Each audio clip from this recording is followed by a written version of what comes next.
Mag-uumpisa ang bago nating storya sa isang lugar na tinatawag nilang Starland at kung paano ito tinamaan ng isang malaki at mahiwagang meteor. Kasama sa pagtama nito sa mundo ay ang mga monsters na tinatawag nilang predators at ang tanging gusto lang ng mga ito ay patayin at kainin ang mga tao. Makalipas lamang ang ilang taon ay halos naubos na ng mga predators ang mga tao at nasuyad na rin nila ang karamihan ng lugar. Sinasabi ng iba na nagdulot ng malubhang delubyo ang meteor pero dahil din daw doon ay nag-evolve ang mga tao. Ang pinakamalakas na evolver ay ang Star King na si Long Ming at dahil doon ay siya ang ginawang leader ng mga tao. Para labanan ang mga predators, pinamunuan ni Long Ming ang 72 Star Guards para bumuo ng tirahan para sa mga nakaligtas na tao at ang tinawag nila dito ay Star City. Pero, hindi din nagtagal ang kanilang kapayapaan dahil sa isang laban ng mga tao laban sa predators ay bigla na lang nawala si Long Ming at walang may alam kung nasaan ito at kung buhay pa ba ito o patay na. Lumipat naman ang ating storya sa ibang lugar at pinapakita dito ang ospital sa W City kung nasaan ang ating bida. Maliban sa kanyang utak ay tumigil ng gumana ang buo niyang katawan at dahil doon ay mahigit 3 taon na siya doon at sa palagay niya ay doon na siya habang buhay. Ang pangalan niya ay Su Xiaobai, 18 years old at ang kanyang sakit ay acute fulminant myasthenia gravis. Wala na siyang ibang narinig o nakita doon kundi ang TV sa kanyang harapan at ang boses ng nanay niyang araw-araw na umiiyak. Inisip ni Xiaobai na nakakatakot ang mamatay pero ang totoong nakakatakot para sa kanya ay ang wala siyang magagawa para pigilan yun. Ayun na ang huling inisip ng ating bida dahil nararamdaman na nitong nawawala na ang kanyang lakas kaya pumikit na ito ng dahan-dahan.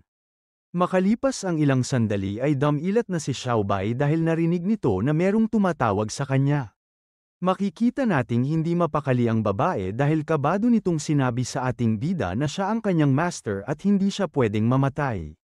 Igagalaw sana nito ang kanyang kamay para kamutin ang kanyang mata pero nagulat siya nung nagawa niya ito dahil sobrang tagal nang hindi gumagana ang kanyang katawan. Bigla namang natigil ang iniisip nito dahil meron siyang narinig na malakas na boses na nagsasabi ng master. Hindi ito makapaniwala dahil nakita niya na merong nakapatong sa kanyang babae na nagsasabing buti naman ay gumising na siya sa wakas. Nung tinanong ng ating bida kung sino ang babae ay bigla itong nagulat dahil hindi nito inaasahang nakakapagsalita na din siya. Masaya namang sinabi sa kanya nito na siya ay ang The Blessed Girl na si Zhao Pinger, ang bodyguard ng ating bida simula ngayon. Nahihiya nitong sinabi kay Zhao na hindi pa rin ito alam kung ano ang nangyayari pero mas lalo siyang nalilito dahil sa kanilang pwesto. Isa lamang daw siyang 18 years old na binata at kung hindi siya aalis doon ay merong majay gising. Nung nangyari na yon ay bigla na lang may naramdamang sobrang sakit si Xiaobai kaya sumigaw ito ng napakalakas. Nagtaka naman ito kung bakit bigla na lang sumakit ang bahaging yun at sinabing dahil sa sakit, alam na niyang hindi pa naginip ang nangyayaring sa kanya ngayon. Kaso lamang ay hindi pa rin ito maipaliwanag ng ating bida dahil ang alam niya ay mamamatay na dapat siya sa loob ng isang ospital. Dahil sa nangyari ay tinanong ni Zhao ang kanyang master kung ayos lang ba ito. Sinabi sa kanya ng ating bida na okay lang naman siya at tinanong nito kung bakit master ang tawag sa kanya ng babae. Lumapit sa kanya si Zhao at dahan-dahan itong sinabi kay Xiaobai ang lahat ng nangyari sa kanilang mundo. Hindi naman ito masyadong naintindihan ng ating bida at tinanong kung sigurado ba ang babae na siya ang napili ni Long Ming para maging tagapagmana ng trono sa Star City. Sinabi sa kanya ni Zhao na tama yun, ang Star City ay ang nag-iisang tirahan ng mga tao sa mundong yun at ang Star King ang leader ng lahat ng mga tao kaya mapupunta sa kanya ang lahat ng responsibilidad na yun gaya ng ginawa ng orihinal niyang master. Nung narinig na lahat ng ating bida ang kailangang sabihin sa kanya ng babae ay sinabi nito na hindi posibleng mangyari iyon dahil hindi totoo reincarnation. Dahil ayaw maniwala sa kanya ng lalaki ay kinagat ni Zhao ang kanyang daliri at sinabing ipapakita na lang niya ito sa kanya. Pinaliwanag nito na naaakit sa amoy ng dugo ang mga predators na malapit at pag nakita niya ang mga ito ay maniniwala na ito sa kanya. Makalipas lamang ang ilang sandali ay bigla na lang umingay ang kapaligiran kaya kinabahan agad ang ating bida. Paglingon nito sa kanyang gilid ay doon na niya nakita ang mga predators na mukhang tao at ang lebel ng mga ito ay humanoid. Tinanong ni Xiaobai ang babae kung yun ba ang mga predators at sinabi nito sa kanya na oo at isa yun sa marami nilang uri. Sinabi din nito na maliban sa Star City, lahat ng lugar sa mundong iyon ay teritoryo na ng mga predators at dahil sa kanila, muntik nang masira ang kanilang mundo. Bigla namang lumingon kay Zhao ang ating bida at sinabing mukhang totoo nga ang lahat ng kanyang sinabi. Nagulat ang babae nung sinabi sa kanya ni Xiaobai na pipigilan niya ang lahat ng predators habang tumatakas ito palayo. Mahigit 3 taon na siyang nakahiga sa kama ng ospital kaya yun na daw ang oras para mag-exercise at galawin ang kanyang katawan. Tinanong naman siya ni Zhao kung hindi ba siya natatakot dahil sobrang daming predators ang nandoon sa paligid. Sinabi nito na natatakot siya pero hindi niya kayang makita na mapahamak ang isang babae sa kanyang harapan nang wala siyang ginagawa. Napangiti naman doon si Zhao at inisip na tama nga ang napiling tagapagmana ng dati niyang master na si Longming. Hindi na ito nakipagtalo pa sa ating bida kaya tumalo na ito ng sobrang taas para sundin ang sinabi sa kanya ni Xiaobai. Nung makalapit ang mga ito sa kanya ay napansin agad ng ating bida na para itong mabagal na zombie kaya hindi daw siya mahahabol ng mga ito kung tatakbo siya ng mabilis. Nagulat naman ito nung bigla na lang bumilis ang mga predators at sabay-sabay nang sumugod. Hindi alam ni Xiaobai kung ano ang gagawin kaya nagpanik ito at bigla na lang hindi nakagalaw. Nung malapit na sa kanya ang mga monsters ay bigla na lang niyang narinig ang boses ng lalaki at sinabi nitong huwag siyang matakot at ipakita nito sa kanya ang kanyang katapangan. Nung tinanong ng ating bida kung sino yun ay nagpakita ito sa kanya at sinabi nitong siya ang isa pang kaluluwa sa loob ng kanyang katawan. Habang nakalutang ay nakiusap si Zhao sa kanyang dating master na si Longming na kung nasa mundong yun pa ang kanyang kaluluwa ay tulungan sana niya ang ating bida. Ipakita daw sana ulit sa kanya nito ang nag-iisang UR rank ability niya na Infinity of Darkness. Makalipas lamang ang ilang sandali, habang nakapalibot sa ating bida ang lahat ng predators ay bigla na lang may nangyaring malakas na pagsabog. Nakatayo sa gitna nito ang ating bida at damang-dama niya ang lakas na dumadaloy sa kanyang katawan. Tinanong nito ang kanyang sarili kung ito ba ang pakiramdam ng isang rebirth. Unti-unti nang nawala ang mga bangkay ng predators at napansin ni Xiaobai na napalitan ang mga ito ng maliliit na bilog na lumulutang sa paligid. Nagulat naman siya dahil pagkalipas ng ilang sandali ay lahat ng bilog ay mabilis na pumunta patungo sa kanya. Hindi nito alam kung ano ang nangyayari kaya wala na itong nagawa kundi ang pumikit. Pagdilat niya ay wala na paligid ang mga bilog at napansin ng ating bida na pumasok na ito sa kanyang katawan. Bumaba naman na si Zhao at sinabi sa kanyang master na hindi niya kailangang matakot dahil yun ang kanyang ability na Infinity of Darkness. Masaya nitong sinabi na hindi lang basta lakas ang nakukuha nito dahil pati ang abilities ng kanyang mga napapatay ay nakukuha din niya. Hindi alam ni Xiaobai kung ano ang mararamdaman kaya bigla na lang nitong inisip ng dahil siguro sa ability niyang iyon kaya gumaling ang malubha niyang sakit. Bigla naman itong natigil sa pag-iisip dahil yumuko sa kanyang harapan si Zhao at sinabing kailangan ng Star City ang isang leader. Nakiusap ito sa ating bida na bumalik na sila doon para umupo na siya sa trono bilang hari gaya ng dati niyang master na si Longming. Inisip itong mabuti ni Xiaobai at dahil ayaw nitong umasa sa kanya ang babae ay malinaw nitong sinabi na wala siyang balak gawin yun. Pero, naglakad pa rin ang mga ito papunta sa Star City dahil gusto itong makita ng ating bida. Nung malapit na sila ay tinanong ni Zhao ang kanyang master kung bakit ito nagmamadaling pumunta doon kahit ayaw niya ang sinabi nito kanina. Huminga naman ito ng malalim at nung tumunog ang kanyang tiyan ay inamin nito sa babae na gutom na kasi siya. Nung tumigil na sila sa harap ng Star City ay sinabi ni Xiaobai na yun pala ang nag-iisang tirahan ng mga tao sa mundong yun. Pero, nagtaka ito dahil isang malaking pader lang ang nandoon kaya inisip nito kung kailangan pa ba nilang umakyat para pumasok. Sinabi naman sa kanya ni Zhao na hindi nito kailangang mag-alala dahil iyon ang security system ng Star City. 700 meters ang taas nito at 20 meters naman ang kapal at ang mga nakatira lamang sa loob ang pwedeng magbukas ng pinto. Kaya daw nitong depensahan ang kahit na anong level ng predators na gustong pasukin ang kanilang lugar. Nung tuluyan na itong bumukas ay agad nang niyaya ni Zhao sa loob ang kanyang master. Pagkatapak ng ating bida sa loob ay nanlaki ang mga mata nito sa kanyang nakita dahil sobrang iba daw ng itsura nito kung ikukumpara sa labas. Sinabi ng babae na parang war zone talaga ang labas pero namumuhay ng maganda at payapa ang mga tao sa loob ng Star City dahil sa mga Star Guards. Ngayon lang narinig ng ating bida ang pangalang yun kaya tinanong nito kung sino at ano ang mga yun. Pinaliwanag sa kanya ng babae na ang Star City ay merong 12 entrance at nagsasalit-salitan ang lahat ng mga Star Guards para bantayan ang bawat isa nito. Dinagdag pa nito na malalakas ang lahat ng guards dahil pinipili sila sa pamamagitan ng mga napakahirap na tests.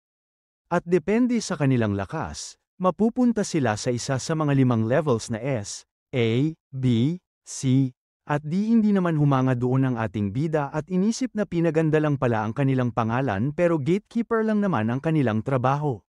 Napatigil sila sa paglalakad dahil sinigawan ng isang lalaki si Zhao at sinabing hindi ito sumusunod sa kanilang rules dahil ilang beses na itong lumalabas ng walang palm. Ang lalaking yun ay si Zhang Tianmeng, ang tinatawag nilang Blast at isa siyang C-level na Star Guard. Nagpaliwanag naman agad sa kanya ang babae at sinabing lumabas lang siya ng Star City para maghanap ng clue tungkol sa dating niyang master na si Longming. Agad namang nagbulungan ang mga tao at sinabing hindi pa rin pala ito sumusuko kay Longming. Nakakaloko ding sinabi sa kanya ni Blast na 3 taon na nung namatay ang kanyang master at tinanong kung ang rason ba nito kung bakit siya umalis ay para hanapin ang bangkay nito. Nung nagtawanan ang mga tao ay wala nang nagawa ang babae kundi ang isara ang kanyang kamao at tiisin ang kanyang galit. Naalala nito bigla ang nangyari 3 years ago nung nalaman niyang nawawala ang kanyang master. Sinabi sa kanya ng ibang guards na namatay ang kanyang master laban sa mga predators kaya mabilis itong pumunta doon. Ilang oras nitong hinanap si Longming pero kahit anong gawin ni Zhao ay hindi niya ito nakita. Bigla namang natigil ang iniisip ng babae nung naglakad sa harap ang kanyang master at tinawag na gatekeeper si Blast. Nakakaloko nitong tinanong kung hindi ba sila nahihiya dahil pinagtutulungan nilang lokohin ang isang babae. Agad namang tumayo si Blast dahil hindi nito nagustuhan ang tinawag sa kanya ng ating bida at nung lumapit pa ito ay napansin din niyang hindi ito taga Star City. Hindi na naghintay ng sagot ang lalaki galing kay Xiaobai at habang sinusuntok ay sinabi nito na hindi siya welcome sa Star City. Madali naman itong naiwasan ng ating bida at sinabing sobrang gaan ng kanyang katawan. Inisip nito na yun siguro ang epekto nung nakuha niya ang lakas ng mga nilabanan niyang humanoid na predators kanina. Hindi naman natuwa ang mga kasama ni Blast sa kanilang nakita kaya sinubukan ng mga itong kuyugin si Xiaobai. Pero, bago pa ito makalapit sa ating bida ay bigla na lang silang bumagsak sa lapag na para bang may humihila sa kanila. Ang may gawa pala nito ay si Zhao dahil ginamit nito ang kanyang skill na Field of Tenfold Gravity.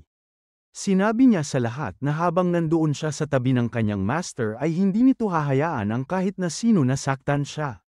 Dahan-dahan namang tumayo si Blast at sinabing SR ang level ng kanyang skill pero hindi siya kakayanin ng gravity na tenfold lang. Kaya, mabilis itong tumalon at sa isang mabilis na iglap ay napunta agad ito sa taas ng ating bida. Akala nito ay nahuli na niya si Xiaobai pero nagulat ito nung nasalag nito ang kanyang suntok. Habang magkadikit ang kanilang mga kamay ay naramdaman agad ni Blast na unti-unting nawawala ang kanyang kapangyarihan. Pilit nitong pinapakiusapan si Xiaobai na tigilan na niya kung ano man ang kanyang ginagawa pero hindi ito sinunod ng ating bida. Tuloy-tuloy lang niya itong ginawa kaya napansin na din ito ng lahat ng nanunood. Lumipat na rin muna saglit ang storya sa isang lugar sa Star City at makikita nating tinatawag ng isang babae ang lalaking nagngangalang Dracula. Iyon ay si Wuyo na kilala din sa pangalang Nine-Tailed Demon Fox at isa siyang A-level na Star Guard. Sinabi nito sa lalaki na naramdaman din pala nito ang presensya ng skill at parehas nilang alam na iyon ay galing kay Longming. Ang pangalan ng kanyang kausap ay Count Dracula, ang S-level Star Guard na ruler din ng Star City. Bumalik naman na sa ating bida ang storya at makikita nating hindi makapaniwala si Blast na kaya nitong gamitin ang Infinity of Darkness. Alam nito na ang skill na yun ay galing kay Longming kaya tinanong nito si Xiaobai kung sino ba talaga siya. Hindi naman nito sinagot ang kanyang kalaban at sinabi na lang na wag na niyang uulitin ang ginawa nito kay Zhao. Habang naglalakad palayo ay tinawag ng ating bida si Zhao Pinder at tinanong kung pwede na ba silang kunin ngayon. Sinabi sa kanya ng babae na dadalhin na siya nito sa kanyang tirahan at doon siya nito ipagluluto ng napakaraming pagkain. Naririnig pa rin ang bulong-bulungan ng mga tao na madaling natalo ng ating bida ang isang sea-level guard at ginamit pa nito ang skill ni Lord Longming. Sa kabilang dulo ng kanilang nilalakaran, nakita nila na meron silang makakasalubong na dalawang babae. Ang isa dito ay ang tinatawag nilang Thousand Blade Killer na si Nakazawa Koto, ang isa sa mga bodyguard ni Longming. Ang nasa likod naman nito ay ang tinatawag nilang science researcher na si Li Xin, ang isa pa sa mga bodyguard ni Longming. Mabilis namang lumapit sa mga ito ang dalawa at pinakilala agad ni Zhao sa kanila si Xiao Bai, ang bago niyang master. Hindi naman makapaniwala ang mga ito dahil tinawag na master ng kanilang kasama ang ating bida kaya inisip nila kung ano ang rason nito. Proud nitong binalita sa dalawa na kayang gamitin ni Xiao Bai ang Infinity of Darkness at siya ang pinili ng dati nilang master na tagapagmana ng kanyang mga gagawin. Simula daw sa araw na yun, ang ating bida na ang bago nilang master at ang kailangan nilang protektahan. Lumipas na ang gabi at makikita natin na dinala na nila si Xiao Bai sa bahay ng dati nilang master. Dahil ngayon lang siya ulit nakatikim ng pagkain ay kumain ito ng kumain hanggang sa hindi na niya kaya. Hindi naman makapaniwala doon si Koto at Lee pero kitang-kita pa rin sa mukha ni Zhao ang saya dahil nandoon na ang kanyang master. Pagkababa nito ng kanyang plato ay sinabi ng ating bida na busog na din siya sa wakas. Tinanong agad siya ni Zhao kung masarap ba ang kanyang mga hinanda at sinabi sa kanya ng kanyang master na wala itong katulad. Nagulat naman ang lahat nang biglang tumayo si Koto at sinabi kay Xiao Bai na hindi niya alam kung bakit pinasa sa kanya ni Longming ang Infinity of Darkness. Pero, kung hindi daw maabot ng ating bida ang gustong gawin ng dati nilang master ay hindi siya nito bubuhayin. Nagsalita na rin naman si Lee at sinabing hindi madali ang maging master nila. Kailangan kasing gawin ni Xiao Bai ang huling hiling ni Longming na makuha ang trono ng Star City at ubusin ang lahat ng Predators. Hindi naman nagsalita ang ating bida pero kita sa mukha nito na hindi niya gusto ang kanyang narinig dahil gaya nga ng sinabi nito kay Zhao, wala siyang balak gawin ang lahat ng iyon. Makalipas ang ilang oras ay bumaba na ang kinain ni Xiao Bai at makikita natin na nag-e-exercise na ito sa kanyang kwarto. Nung matapos siya ay sinabi nito na hindi niya alam kung bakit ba pinipilit sa kanya ng lahat ang maging Star King. Pupunta na sana ito sa banyo para maligo pero bigla niyang narinig ang isang boses at sinabi nitong kailangan talaga niya iyong gawin. Nung tumingin sa kanya ang ating bida at naisip agad nito na ang kanyang kausap ay ang lagi nilang sinasabi na si Longming. Siya ay ang huling Star King ng Star City, ang Star Guard na mayroong S-level na lakas. Tinuro naman ni Xiao Bai si Longming at sinabi na sa pagkakaalam nito ay patay na siya. Sinabi sa kanya ng dating Star King na tama naman ang lalaki dahil patay na ang kanyang pisikal na katawan pero nabuhay ang kanyang kaluluwa.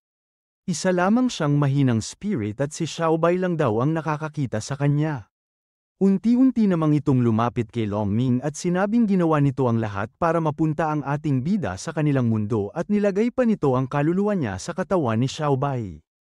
Tinignan nito ng masama ang dating Star King at tinanong kung meron ba itong balak na kunin sa kanya ang kanyang katawan.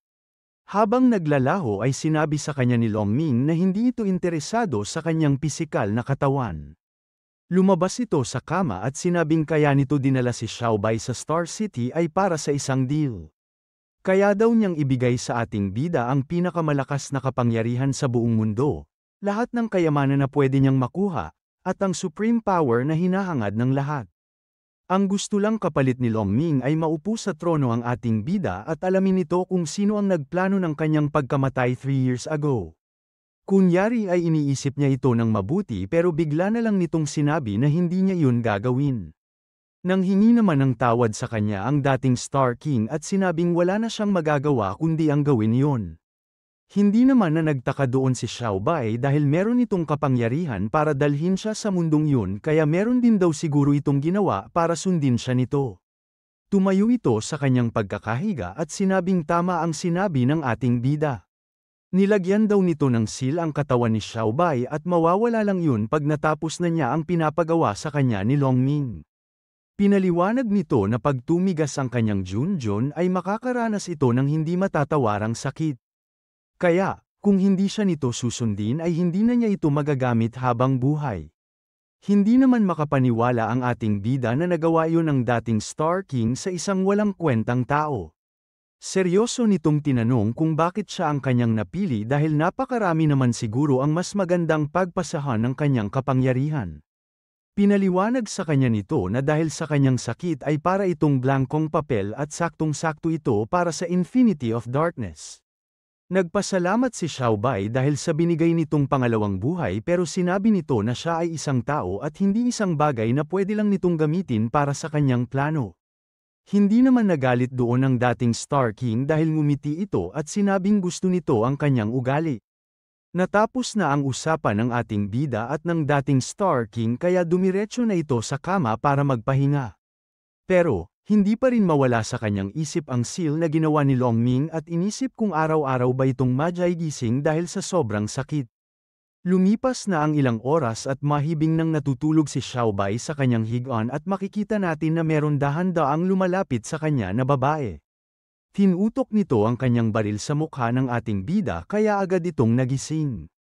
Hindi naman alam ni Xiaobai kung ano ang nangyayari kaya tinanong nito ang babae kung sino siya at ano ang kanyang kailangan. Hindi naman nito sinagot ang tanong ng ating bida dahil tinanong nito si Xiaobai kung siya ba talaga ang tagapagmana ng Infinity of Darkness. Hindi naman agad nito nasagot ang tanong ng babae dahil kinakabahan ito sa napakalaking baril na nakatutok sa kanyang mukha. Ang babaeng yun ay ang tinatawag nilang Little Devil na si Wang Xiyu, ang isa sa mga bodyguard ni Longming at ang sworn sister nito. Sinabi nito sa ating bida na hindi siya madaling maniwala kagaya ni Zhao kaya aminin na nito kung paano niya nakuha ang abilidad ni Longming. Nung narinig ni Xiaobai na binanggit ni Wang ang pangalan ni Longming ay tinanong nito kung isa ba siya sa kanyang mga bodyguard. Hindi naman nagustuhan ng babae ang sinabi sa kanya ng ating bida kaya bigla na lang niya itong pinaliguan ng bala. Hindi naman natuwa doon ang ating bida kaya galit nitong tinanong si Wang kung gusto ba talaga siya nitong patayin.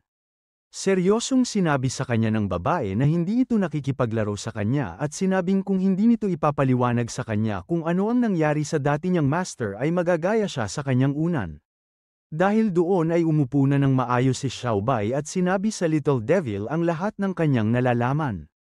Nung narinig nito na namatay na talaga si Longming at pumasok ang kaluluwa nito sa katawan ng ating bida ay makikita nating hindi na napigilan ni Wang ang pag-iyak. Bigla naman siyang pinatahimik ni Xiaobai dahil pag narinig daw ito ng mga kaaway ni Longming ay baka isunod agad siya ng mga ito.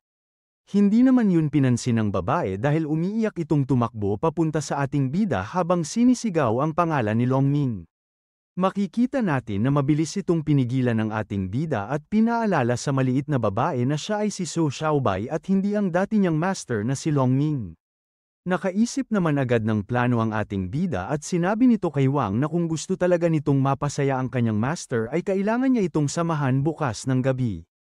Hindi naman nagdalawang isip pa ang babae at naluluha pa nitong sinabi na sasamahan niya ito kahit saan. Mabilis nang lumipas ang isang buong araw at makikita nating nakaupo ang Little Devil sa harap ng isang love house. Inisip nito na hindi niya inaasahang doon siya dadalhin ni Xiaobai at pag inulit daw niya yun ay babarilin na talaga siya nito ng totoo. Sa loob naman nito ay makikita natin na pinapalibutan ng magagandang babae ang ating bida. Kaya siya nandoon ay naalala kasi niya ang seal na binigay sa kanya ni Longming at kung gusto daw niya itong matanggal ay kailangan niyang itong kontrahin. Habang nilalapitan siya ng iba't ibang babae ay makikita natin sa kanyang itsura na sinusubukan niya itong pigilan. Pero, hindi din nagtagal ay sumabog na rin ang kanyang nararamdaman. Dahil sa sobrang sakit ay narinig ng buong love house ang sigaw ni Xiaobai. Dahan-dahan na itong lumabas ng gusali at nakita nito na naghihintay pa rin sa kanya ang Little Devil. Niloko naman nito agad ang ating bida dahil tinawag siya nitong manyak na mukhang malaki ang problema. Hindi nito sinabi ang tunay na rason kung bakit siya pumunta doon pero sinabi lang nito na wala siyang alam kaya wag na lang siyang mang-asar. Habang naglalakad pabalik ng kanyang bahay ay biglang tinanong sa kanya ni Wang kung naghanda na ba siya para sa darating na Star Guard selection sa susunod na buwan. Kakailanganin daw kasi niya yon dahil requirement ang pagiging isang Star Guard kung gusto nitong umupo sa trono at maging Star King. Dahil wala itong balak gawin yun ay hindi na lang niya ito sinagot at sinabing masyado siyang madaming nainom na tubig kanina kaya iihi muna ito sa eskinita. Habang umiihi ay bigla nitong napansin na merong gumugulong na bagay sa kanyang harapan. Nung pinulot ito ng ating bida ay sinabi nito na para lamang itong laruan na napabayan doon. Nagulat naman ito dahil bigla na lang meron bumagsak sa kanyang tabi na sobrang laking bagay. Ang pinulot pala nito kanina ay galing sa isang ghost-level predator na nagngangalang Devourer. Habang naghihintay naman sa kanya si Wang ay hindi pa rin ito maisip kung bakit si Xiaobai ang napini ni Longming para maging tagapagmana niya. Bigla naman itong natigil sa pag-iisip dahil meron siyang narinig na malakas na tunog sa direksyon ng ating bida. Pagsilap nito ay nakita niya agad na inaatake na si Xiaobai ng isang ghost-level predator. Hindi ito makapaniwala sa kanyang nakita dahil paano naman daw nagkaroon ng ganong klaseng monster sa loob ng Star City. Nakita ni Xiaobai na malapit nang tumama sa kanya ang atake ng kalaban at alam nitong hindi na siya makakaiwas dito. Pero, nung nawawala na ito ng pag-asa ay bigla na lang sumabog ang mga ito sa kanyang harapan na para bang may bumaril dito. Paglingon nito sa kanyang gilid ay nakita niya doon si Wang na dala-dala ang kanyang malaking baril. Niloko naman agad nito ang ating bida at tinanong kung ayos lang ba ang manyak niyang master. Alam ng Lit Devil kung sino ang may gawa ng nangyaring yun kaya sinabi niya sa taong nasa bubong na hindi na niya kailangang magtago. Siya lang naman daw kasi sa buong Star City ang merong kapangyarihan para kontrolin ang isang ghost-level predator at dala nito sa loob ng Star City. Bumaba na daw siya doon para makausap naman niya ng maayos ang kanyang sister-in-law. Nagtaka naman doon ang ating bida kaya tinanong nito kay Wang kung ang babaeng yun ba ay asawa ni Longming. Pinaliwanag nito kay Xiaobai na siya ay ang saintess ng Star City at engaged ito sa Star King at magpapakasal sana sila sa edad na 20. Kaso, wala na sa mundong yun si Longming kaya maswerte daw ang manyak na ito dahil mapapasa sa kanya ang kanilang engagement. Bigla namang tumalo ng babae papunta sa kanila at sinabing bakit naman niya pakakasalan ang lalaking yun. Pag napatay daw niya ang tagapagmana ni Longming ay mawawala na rin ang kanilang engagement. Ang babaeng yun pala ay si Mu Yuan at ang palayaw sa kanya ay Blue Moon Saintess.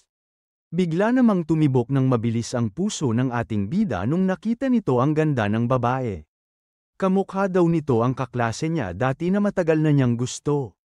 Napansin naman ni Wang na parang bigla na lang nawala sa tamang pag-iisip si Xiaobat dahil tinawag nitong goddess ang kanyang sister-in-law. Tinanong nito kung sinundan ba talaga siya nito sa mundong iyon para magsama silang dalawa. Hindi naman alam ni Mu ang kanyang sinasabi kaya bigla na lang nitong sinampal si Xiaobai. Nagalit naman sa kanya si Wang at sinabing wala na siyang pakialam kung sister-in-law sila dahil pag sinaktan ulit nito ang ating bida ay hindi na niya ito palalampasin. Hindi naman yun pinansin ng saintess at sinabing kailangan niyang patayin ang lalaking yun dahil hindi niya kayang pakasalan ang lalaking pumupunta sa mga nightclub. Wala naman daw pake doon ng Little Devil dahil kahit ano pa ang ugali nito ay siya pa rin ang napili ni Longming. Meron pa sana itong sasabihin pero hindi na niya ito natuloy dahil bigla na lang sumulpot sa kanyang harapan ang predator. Hindi na niya ito naiwasan kaya makikita natin na sinubo siya nito at nasira rin ng monster ang kanyang baril. Sinabi sa kanya ni Mu na doon muna siya sa bibig ng Devourer habang pinapatay niya ang ating bida. Tumingin ito sa direksyon ni Xiaobai at sinabing direktang tumama sa kanya ang sampal nito kaya kahit hindi ito namatay ay baldado na ito. Nagulat naman siya nung mabilis na lumabas sa kanyang harapan ang kamay ng ating bida. Muntik na siyang makuha ni Xiaobai pero makikita natin na mabilis din niya itong naiwasan. Sigurado daw ito na naramdaman niya ang impact ng kanyang sampal sa mukha ng ating bida kaya nagtaka ito kung bakit nakakagalaw pa rin ito. Habang nawawala ang usok ay dahan-dahan ding sinabi ni Xiaobai sa babae na sayang daw dahil muntik na siya nitong makuha. Napansin ng saintess na kaya ito nakaligtas ay ginamit nito ang Infinity of Darkness pero hindi pa rin ito makapaniwala dahil 2 araw pa lang doon ang ating bida pero ganun na daw siya kagaling sa paggamit nito. Bigla namang nagpasalamat sa kanya si Xiaobai sa pagsampal nito kasi dahil daw doon ay nagising na siya sa katotohanan. Kamukha lang daw kasi niya ang kanyang goddess at sinabing hindi nga siya nito binisita ng 3 taon sa ospital kaya bakit naman daw siya nito susundan sa mundong yun. Kung ganun naman daw pala ay wala na silang rason para ituloy ang kanilang kasal kaya papatayin na daw siya nito ngayon. Pinigil muna siya ng ating bida at sinabing alam nito na hindi lang siya ang legal na tagapagmana ng trono. Pero, kahit na ganun ay sa kanya pa rin daw lumalapit ang Saintess at nagselos pa ito nung pumasok siya sa isang nightclub. Niloko nito si Mo at sinabing kaya siguro siya galit na galit ay crush din siguro siya nito. Hindi naman maipinta sa galit ang mukha ng Saintess nung narinig nito ang sinabi sa kanya ni Xiaobai. Kaya lang daw siya konektado sa ating bida ay patay na kasi si Longming at meron ng mga asawa ang 2 pang tagapagmana ng trono. Nagulat ang ating bida dahil pagkatapos itong sabihin ng babae ay bigla na namang gumalaw ang mga alagad ng ghost level na predator. Lumabas ang mga ito sa ilalim ng ating bida at makikita nating tinamaan ito ng paulit-ulit. Pagkatapos nito ay nakita pa ni Xiaobai na sabay-sabay na itong gumalaw kaya tinamaan siya nito at mabilis itong nabagsak sa lapag. Sinabi sa kanya ni Mu na katapusan na niya ito dahil kakainin ng devourer ang buo niyang katawan. Pagkalipas lang ng ilang sandali ay bigla na lang nagsalita ang ating bida at sinabing hindi nga gagana sa kanya ang ganun atake. Hindi naman makapaniwala ang Saintess dahil nakita nito na alam na din gamitin ni Xiaobai ang Infinity of Darkness para higupin ang lakas ng kanyang mga kalaban. Dahan-daang lumapit ang ating bida kay Mu at sinabing wala naman talaga siyang balak maging Star King. Dahil napunta sa kanya ang Infinity of Darkness ay pinipilit ng lahat sa kanya ang trono pero hindi daw niya ito gusto. Namatay na kasi siya ng isang beses kaya mabubuhay lang daw siya sa mundong iyon para sa sarili niya at walang ng iba. Nung narinig yun ng babae ay may sasabihin sana ito pero nagulat siya dahil narinig niyang nagsalita si Wang. Tinawag nito ang kanyang sister-in-law at tinanong kung alam ba nito kung bakit malaking baril ang kanyang sandata. Unti-unti nitong binuksan ang bunganga ng devourer at sinabing masyadong kasing malakas ang kanyang ability kaya baril na lang ang kanyang ginagamit para hindi na niya ito gamitin. Hindi naman makapaniwala ang Saintess at ang ating bida dahil mahigit 2,000 kilograms daw ang bigat ng kagat ng monster na yun. Pinaliwanag sa kanila ng Little Devil na meron kasi siyang R-level ability na cell strengthening at pinapalitan nito ang kanyang cell structure para magkaroon ng supernatural na lakas. Pagkatapos noon ay mabilis na itong sumugod papunta kay Mu para suntukin ito sa kanyang mukha. Pinakita dito na nasira ang buong kalsada sa lakas ng kanyang suntok pero hindi nito tinamaan ang Saintess. Nagmadali itong tumakas at pumunta sa taas ng mga building para hindi siya maabot ng Little Devil. Inisip niya na dahil sa kakaibang lakas ni Wang ay hindi niya kakayaning labanan ang mga ito ng sabay. Kaya, ginamit nito ang kanyang skill na Blue Moon Eyes mula sa malayong lugar. Makikita naman natin na gumana agad ito at parang nawala sa kanilang mga sarili si Xiaobai at ang Little Devil.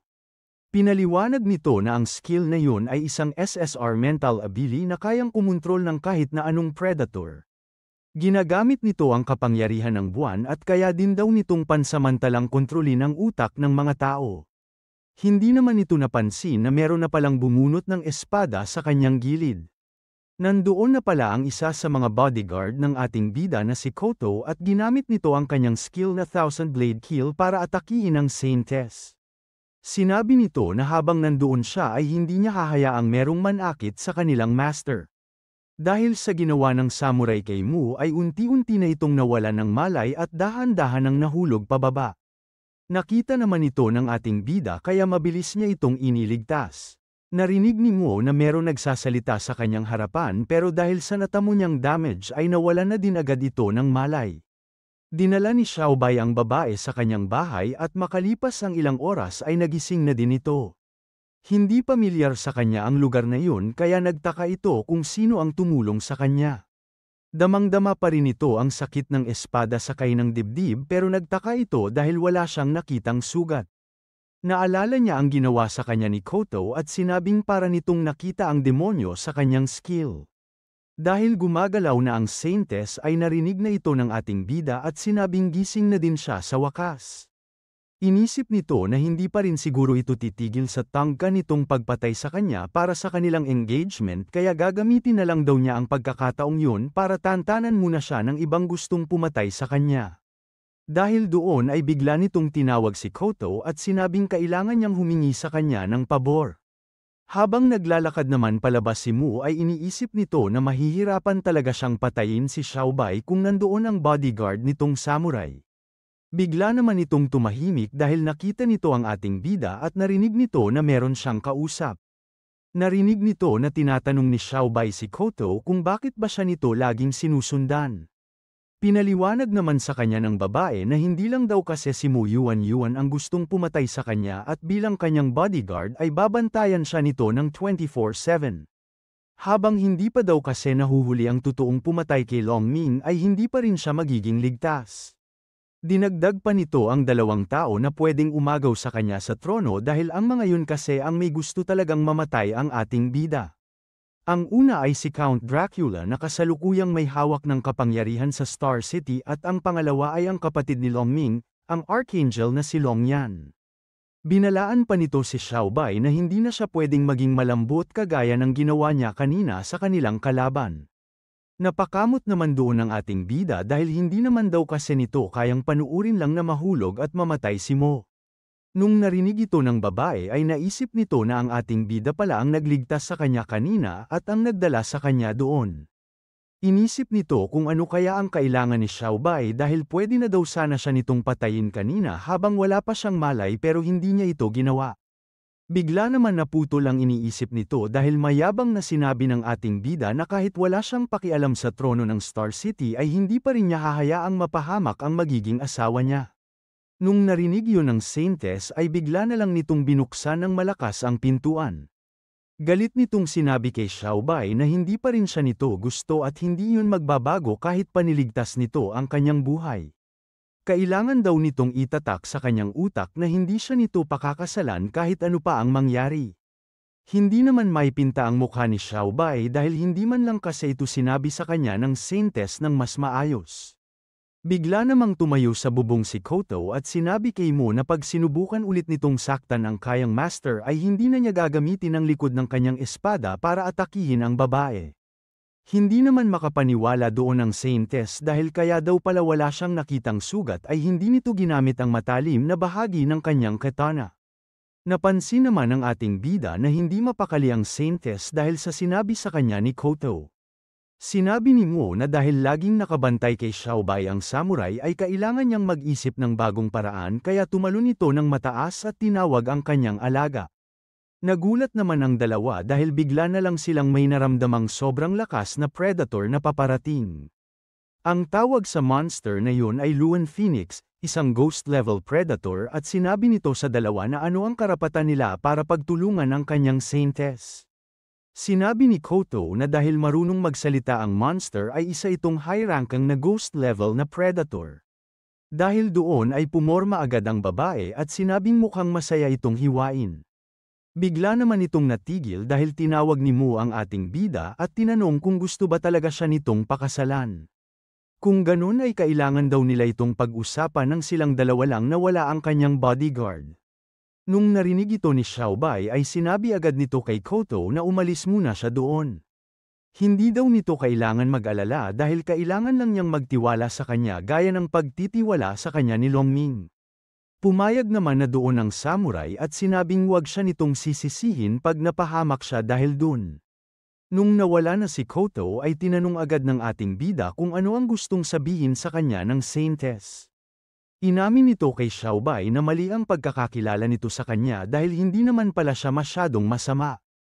Pero, wala pa rin namang magbabago dahil napunta lang naman daw siya sa kalagayan niya ngayon dahil sa kapangyarihan ng Infinity of Darkness. Bigla nitong sinabi na sa isang buwan, gaganapin ng Star City ang kanilang annual Star Guard selection. Pag natalo daw siya nito sa selection at maging isang ganap na Star Guard ay kikilalanin na siya nito bilang tagapagmana ng Star King. Sinabi ng ating bida na narinig na daw niya ito dahil sinabi na yun sa kanya ni Wang pero hindi niya ito pinaliwanag ng mabuti. Sinabi ng Saintess na meron daw 2 round ang selection laban sa mga predators. Kailangan kasi nilang piliin ang pinakamagaling sa lahat dahil papalitan ng mga ito ang mga injured o namatay ng Star Guard.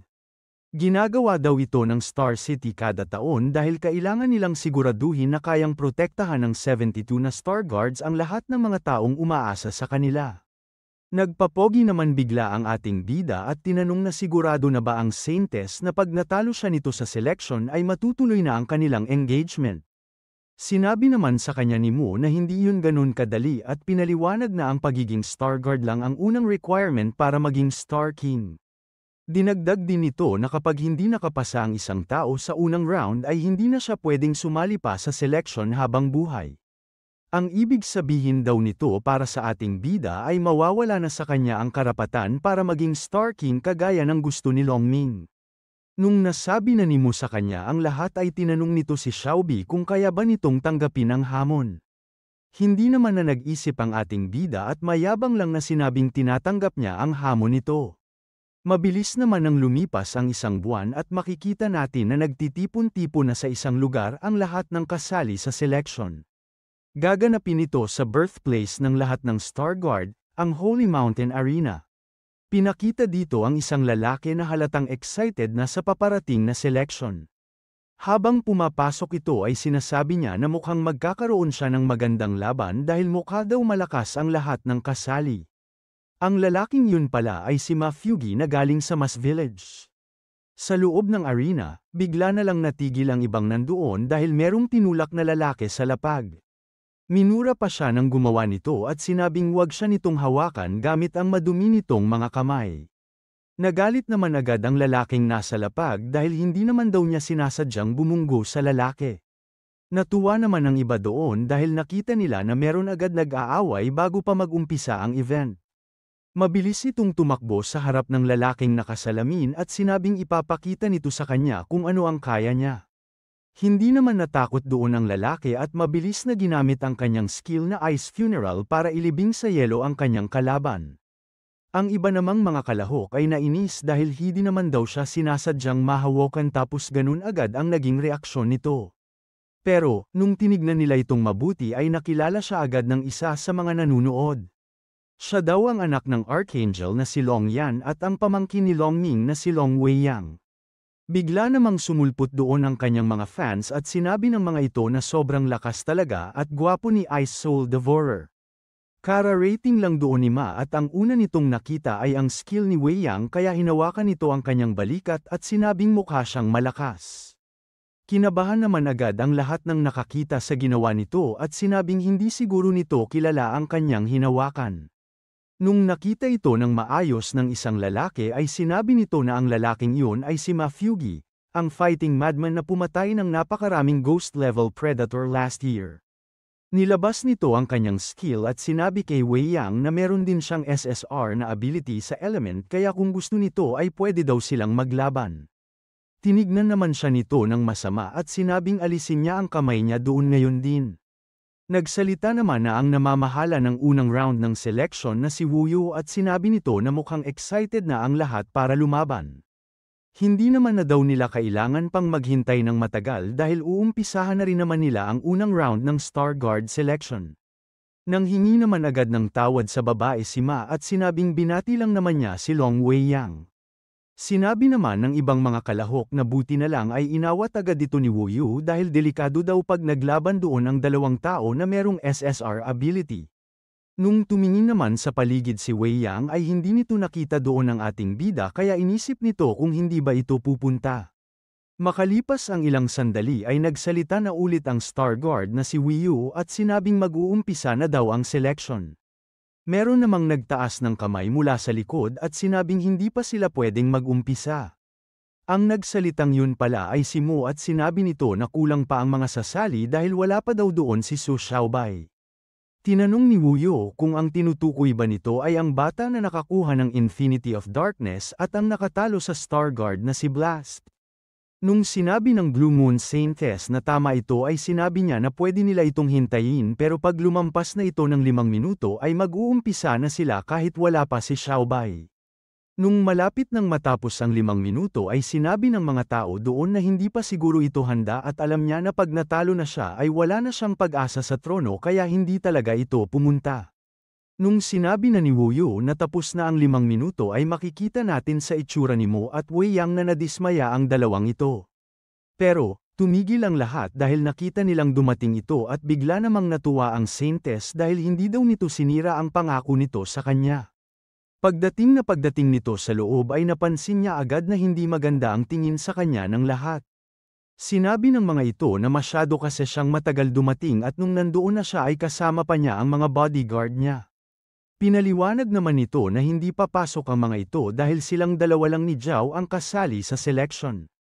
Napangiti na lang ang babae nung sinabi pa ni Xiaobai na kaya naman daw niya ang lahat ng nandoon kahit siya lang mag-isa. Dahil nandoon na ang lahat ay pinaliwanag na ni Wu Yu na kailangan nilang makaligtas ng 5 araw sa labas ng Star City para makasali sila sa Round 2 Nanogram Selection.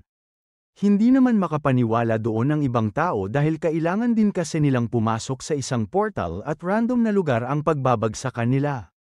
Napansin naman ng Star Guard ang reklamo ng iba at sinabing kung natatakot sila na mag-spawn sa gitna ng madaming predators ay pwede naman silang mag-quit at sumali na lang ulit next year.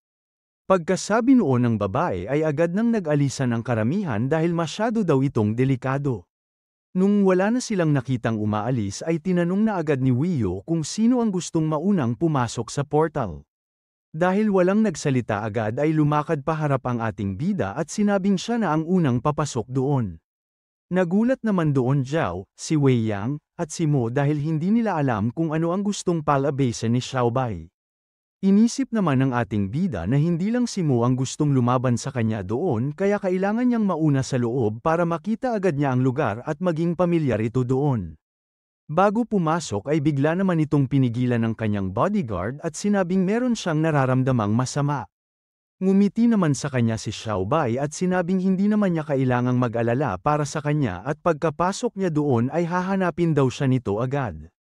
Dahil doon ay wala nang ibang nasabi si Zhao kaya dumiretso na ang kanyang master sa loob ng portal. Hindi naman makapaniwala ang ating bida sa kanyang malas dahil pagkamulat nito ng kanyang mga mata ay nakita niya agad doon ang isang napakalaking predator. Ang lugar ng kanyang binagsakan ay ang tinatawag na The Lost Ruins at ang predator sa kanyang harapan ay isang ghost-level predator na nagngangalang Mountain Crushing Giant Squid. Bigla itong nagsalita at sinabing ano ang karapatan ng isang mahinang tao para pumasok sa kanyang lugar ng walang palam. Agad nitong inatake ang ating bida gamit ang isa sa kanyang mga paa kaya nagulat ito sa nangyari.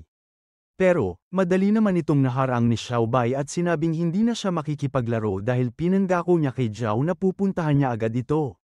Sinubukan naman siyang atakihin ito gamit ang iba pa niyang gal-ame pero madali naman itong naiwasan ng ating bida. Dahil doon ay pinuri ito ng giant squid at sinahing hindi masama ang galaw nito para sa isang tao. Inisip naman ng ating bida na masyadong malaki ang kanyang kalaban kaya pag nagtagal pa ito ay malalaman agad ng iba ang kanyang lokasyon.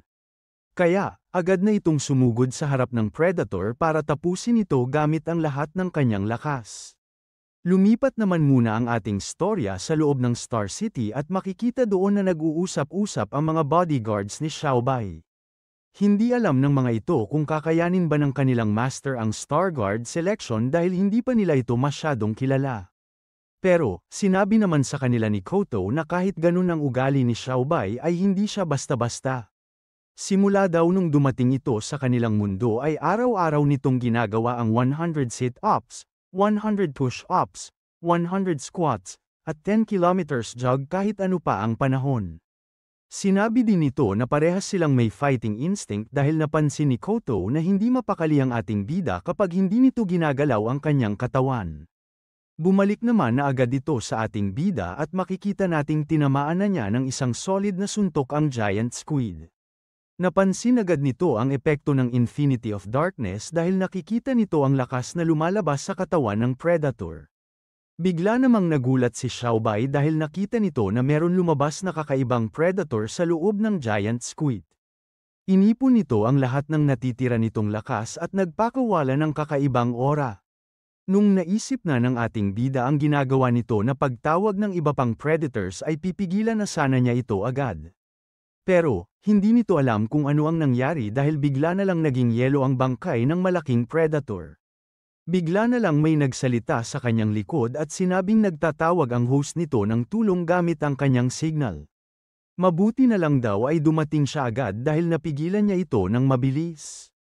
Hindi naman natuwa doon ang ating bida kaya tinanong nito kung sino ang lalaki at ano ang karapatan nitong mang-aral pagkatapos niyang agawin ang kanyang kalaban.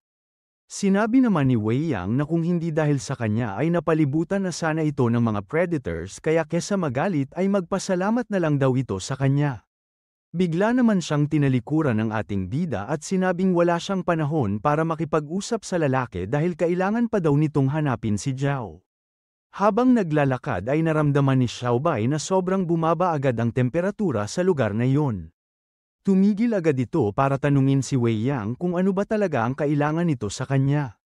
Pinaalala ni Wei Yang ang rules ng first round na kailangan nilang makaligtas sa lugar na iyon ng 5 araw para makadating sila sa round 2. Kaya, pinapayagan daw ng rule na ito na makipaglaban at patayin ang mga itinuturing nilang rivals sa kompetisyon. Ginamit naman na nito ang kanyang skill na Infinity of Darkness at sinabing sa mata pala ni Wei Yang ay rival ang tingin nito sa ating bida. Lumipat naman muna ang ating storya sa Foggy Forest at makikita nating merong tao na tumatakbo palayo sa mga predators. Sinabi nito na sobrang malas naman niya dahil doon pa siya napunta sa gitna na sobrang daming predators. Tumatakbo lang ito ng tumatakbo kaya hindi nito napansin ang ginawang barrier ni Wu Yu. Sa kabilang banda ng Foggy Forest ay nandoon din ang bodyguard ni Xiaobai na si Zhao at makikita nating natalo na nito ang lahat ng kanyang kalaban. Sinabi nito na kailangan na niyang magmadali dahil kailangan na niyang makita ang kanyang master. Habang naglalakad ay bigla na lang tumunog ang bracelet na binigay sa kanila bago pumasok ng portal. Iyon daw ang magpapaalala sa kanila na nasa loob pa rin sila ng zone. Sa 3 zone lang kasi gaganapin ang kanilang test at pag lumabas daw sila dito bago pa matapos ang 5 araw ay tanggal na sila sa kompetisyon. Dahil doon ay nag-iba ng direksyon si Zhao pero sinusubukan pa rin naman itong hanapin ang ating bida.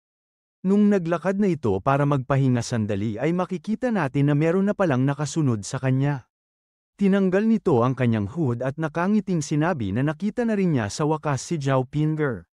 Dahil naiirita na sa kanya si Zhao at tumigil na ito sa kanyang paglalakad at lumingon na sa likod. Sinabi nito na para siyang daga na sumusunod kaya magpakita na lang daw siya sa kanya. Dahil doon ay bumaba na ang lalaki sa puno at pinuri nito si Zhao dahil napansin nito ang kanyang presensya. Kahanga-hanga daw talaga ang mga bodyguard ni Longming at tinanong pa nito kung kailan niya napansin na sinusundan siya nito. Sinabi ng babae na napansin na daw niya ito simula pa nung una kaya tinanong nito ang lalaki kung ano ang kanyang rason. Habang inaalis ang kanyang damit ay sinabi nito na meron kasing nag-utos sa kanya para patayin si Su Xiaobai at kung maaari daw ay sabihin nito sa kanya kung nasaan ang lalaki. Ang siraulong yun pala ay ang tinatawag nilang Lightning Ranger na si Li Yi. Bago pa ito makapagsalita ulit ay napansin na ng lalaki na lumubog na pala ang kanyang katawan sa lupa. Ginamit ni Zhao ang kanyang skill na gravity field at pinalakas niya ito ng 30 times. Hindi naman masyadong nangamba dito si Li at nakangiti lang sinabing kaya pala ng babaeng iyon na kontrolin ang gravity sa kanilang paligid. Bumalik naman na sa ating bida ang storya at sinabi sa kanya ni Wei Yang na sa ngayon daw ay hindi pa siya nito tinuturing na rival dahil hindi pa nito master ang Infinity of Darkness. Napansin naman ni Xiaobai na napakayabang ng kanyang kausap at inisip na ano kaya ang kailangan nito sa kanya. Nung napansin ni Wei Yang na nag-iisip si Xiaobai ay sinabi nito na hindi siya dapat kabahan dahil meron lang naman daw itong gustong sabihin sa kanya.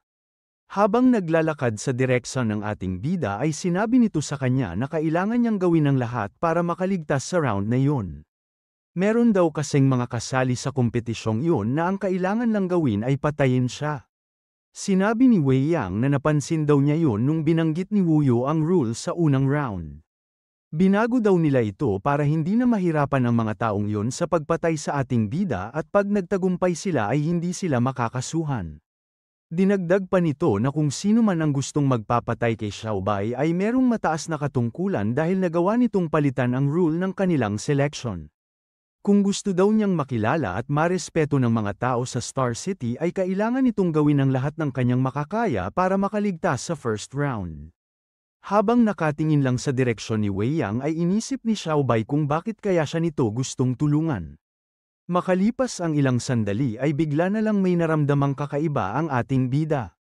Tumingin ito sa direksyon ng mga puno at sinabing may masama siyang nararamdaman kaya kailangan niya agad itong tignan.